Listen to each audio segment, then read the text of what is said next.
Welcome to our channel. నేను మీ Laxman. Hyderabad real estate మార్కెట్లో ground level అసలు ఏం జరుగుతుంది, కాస్త మార్కెట్ పుంజుకుంది అని చెప్పి కూడా ట్రేడ్ వర్గాలు అయితే చెప్తున్నాయి.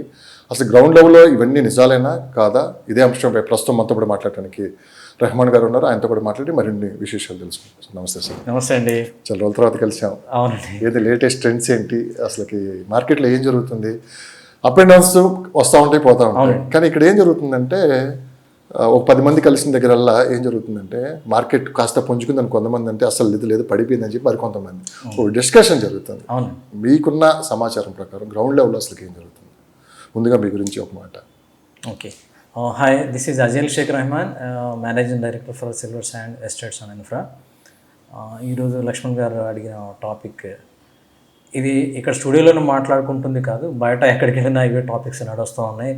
Regarding the real estates, KBR parking walking వెళ్తే అక్కడ కానీ, లేకపోతే పెద్ద పెద్ద కమ్యూనిటీలో కింద వాకింగ్ చేసుకునేటప్పుడు కూడా చాలామంది రియల్ ఎస్టేట్ మీద చాలా దీని గురించి చాలా విపరీతంగా మాట్లాడుకోవటం జరుగుతూ ఉంది ప్రస్తుతం. సో జనరల్గా నేను ఎప్పుడు చెప్పినట్లుగానే సినిమా రంగం తర్వాత అంతటి పెద్ద డిస్కషన్స్ జరిగేది రియల్ ఎస్టేట్ మీదే.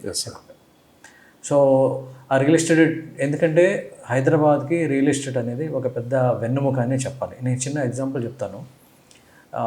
2023లో మనకి $13 బిలియన్ ఓన్లీ ఫర్ హైదరాబాద్కి ఎన్ఆర్ఐసి ఇన్వెస్ట్మెంట్ వచ్చింది. అంటే it is almost real estate $13 billion. It is equal to 1,11,800 crores only హైదరాబాద్కి. అంత బిజినెస్ అంత ఇన్వెస్ట్మెంట్స్ వచ్చినాయి హైదరాబాద్కి. టాకింగ్ అబౌట్ ద హైదరాబాద్ అనమాట. సో ఎన్ఆర్ఎస్ అంటే ఎక్కడో వేరే కంట్రీస్లో ఉండి 50% మెంబర్స్ సైట్స్ చూడక జస్ట్ ఆన్లైన్లో చెక్ చేసుకుని ఒక నమ్మకం మీద అంత ఇన్వెస్ట్ చేశారంటే సో ఈ సెక్టర్ అనేది ఎంత బలంగా ఉందనేది మనం అర్థం చేసుకోవచ్చు. ఇంక ఇలాంటి సెక్టర్ ఇంకోటి లేదు యాక్చువల్గా.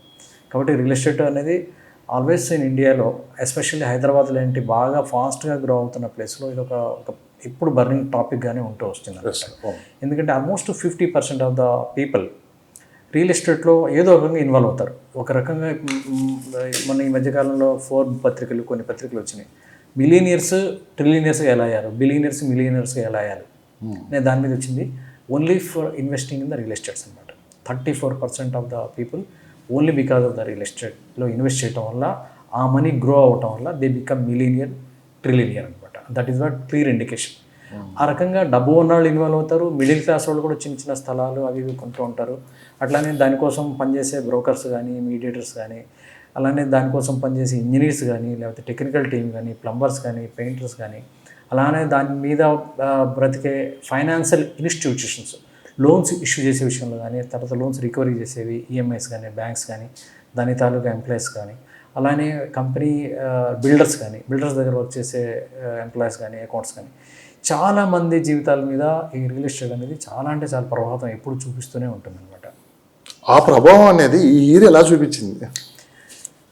ఇవాళ ఒక రిపోర్ట్ వచ్చింది. చెప్పాలంటే 2024 జనవరి, ఫిబ్రవరి, మార్చ్ రిపోర్ట్స్తో కంపేర్ చేసుకుంటే 2025 జనవరి, ఫిబ్రవరి, మార్చ్లో హైదరాబాద్ అనేది డిప్ అంటే 49% సేల్స్ తగ్గినాయి. యాక్చువల్గా 49%. ఇట్ ఈస్ ఒక రకంగా చెప్పాలంటే ఇది ఒక పెద్ద డ్రాస్టిక్ చేంజ్ అనే చెప్పాలన్నమాట. ఒక రియల్ ఎస్టేట్లో ఒకటేసారి అంత తగ్గడం అనేది ఉండదు. But because of the sum reasons from government నుంచి మేజర్గా ఏంటంటే దీన్ని మా స్టడీలో తెలిసింది హైడ్రా ఒకటి.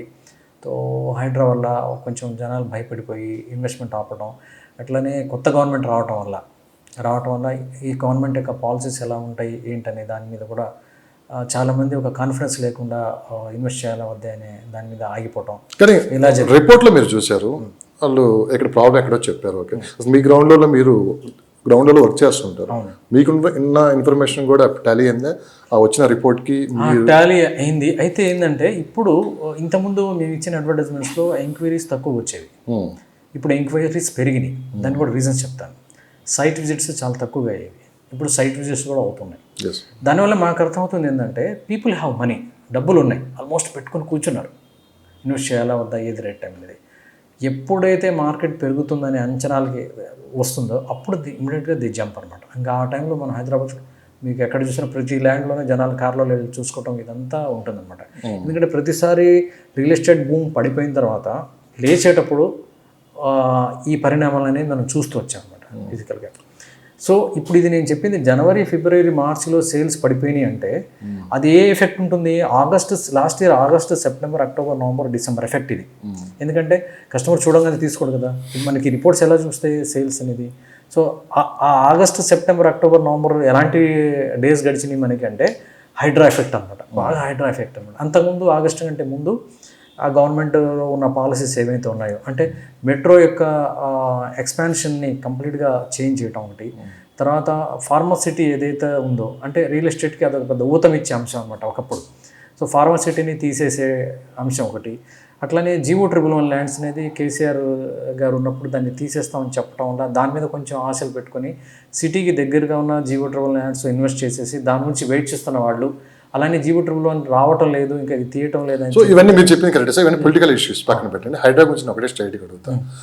సో హైడ్రా రావటం వల్ల కాస్త ఇప్పటికైనా గవర్నమెంట్ ల్యాండ్స్ కావచ్చు, సో ఎప్పుడైనా ప్రకృతి ఏదైనా విలయతాండం చేస్తే జరిగే పరిణామాలు కూడా ముందే అంచనా వేసి గవర్నమెంట్ మంచి నిర్ణయం అయితే తీసుకుని ముందుకు వచ్చింది.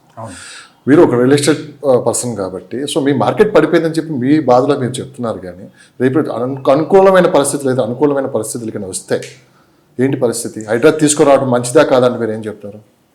హైడ్రా తీసుకోవటం ఇప్పుడు ఒకటి ఉందండి, మనం కొంచెం వెనక్కి వెళ్తే గాంధీ గారు ఏమన్నారంటే ఒక ఎయిమ్ని, ఒక లక్ష్యం నిర్దేశించి లక్ష్యాన్ని చేరుకోవడం ఎంత ఇంపార్టెంటో లక్ష్యానికి చేరుకునే విధానం కూడా అంతే ఇంపార్టెంట్. ఇక్కడ విధానం కూడా అంతే ఇంపార్టెంట్. ఇప్పుడు మనకి ఇండిపెండెన్సీ వచ్చిందండి, America British is ruled so many countries, but అన్ని కంట్రీలు యుద్ధాల వల్లే ఆల్మోస్ట్ వాళ్ళు పక్కకు దొరికారు.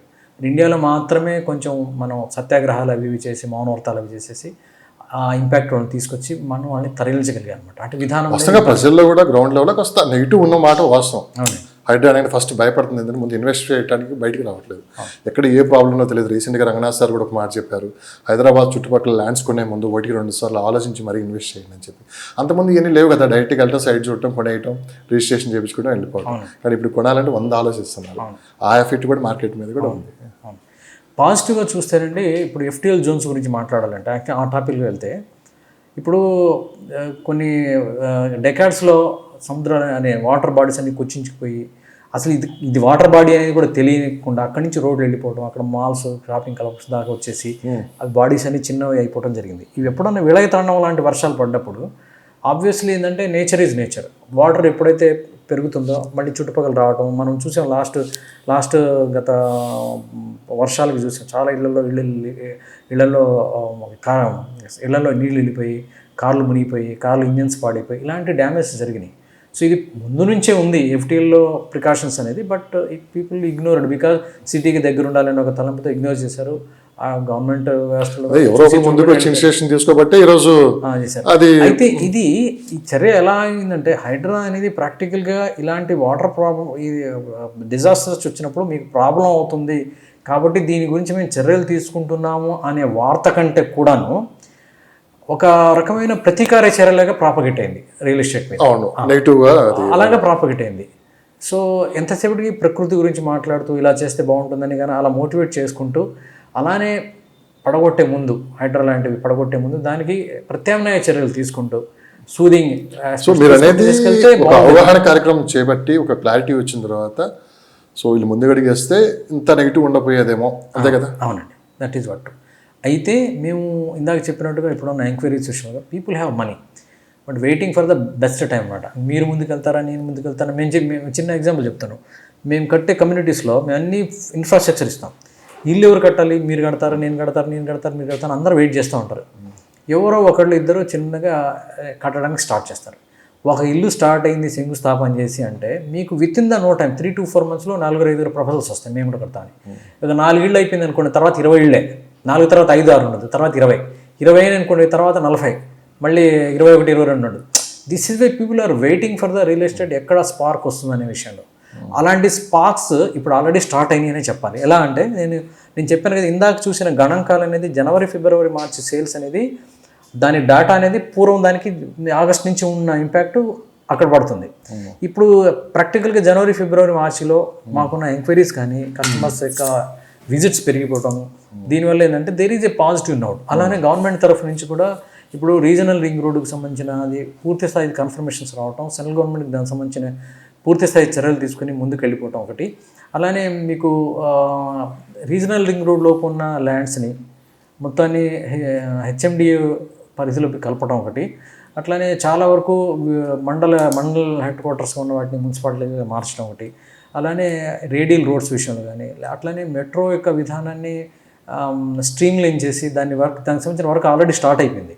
ఆ స్టార్ట్ అయిపోయిన విధానాల వల్ల కానీ, లేకపోతే ఫ్యూచర్ సిటీకి గురించి ప్రతిరోజు దాని ఫ్యూచర్ సిటీ ఒక కంప్లీట్గా బాడీ పెట్టారు. జస్ట్ హెచ్ఎండి జిహెచ్ఎంసీ లాగానే ఫ్యూచర్ సిటీకి కంప్లీట్గా ఫ్యూచర్ సిటీ డెవలప్మెంట్ కార్పొరేషన్ అనేది పెట్టడం జరిగింది. దానికి సంబంధించిన విధానాలు రెడీ అవ్వటం కానీ, అట్లానే ఫ్యూచర్ సిటీకి సంబంధించిన కొన్ని రోడ్లు ఆల్రెడీ స్టార్ట్ అయిపోయినాయి వర్క్స్. మీరు రావిరాల నుంచి ఫ్యూచర్ సిటీలో ఉన్న స్కిల్ యూనివర్సిటీకి చూస్తే ఆల్రెడీ ఒక road is already existing going on. Sir ఇవన్నీ బాగున్నాయి. ఇప్పటికి మార్కెట్లో పాజిటివ్ టాక్ నడుస్తుందా ఈ ఏప్రిల్ నుంచి? పాజిటివ్ టాక్ అయితే ఉంది. అదే అంటున్నాను కదా, ఇప్పుడు 90% ఎప్పుడు మనం తీసుకోవాలా అనేది ఉంది. ఎందుకు ఉంది? 2 ఏళ్ళుగా నా దగ్గర డబ్బులు ఉండిపోయినాయి. ఎక్కడైనా పెట్టుకుంటే ఏదైనా పెరిగేదేమో అనేది ఉంది.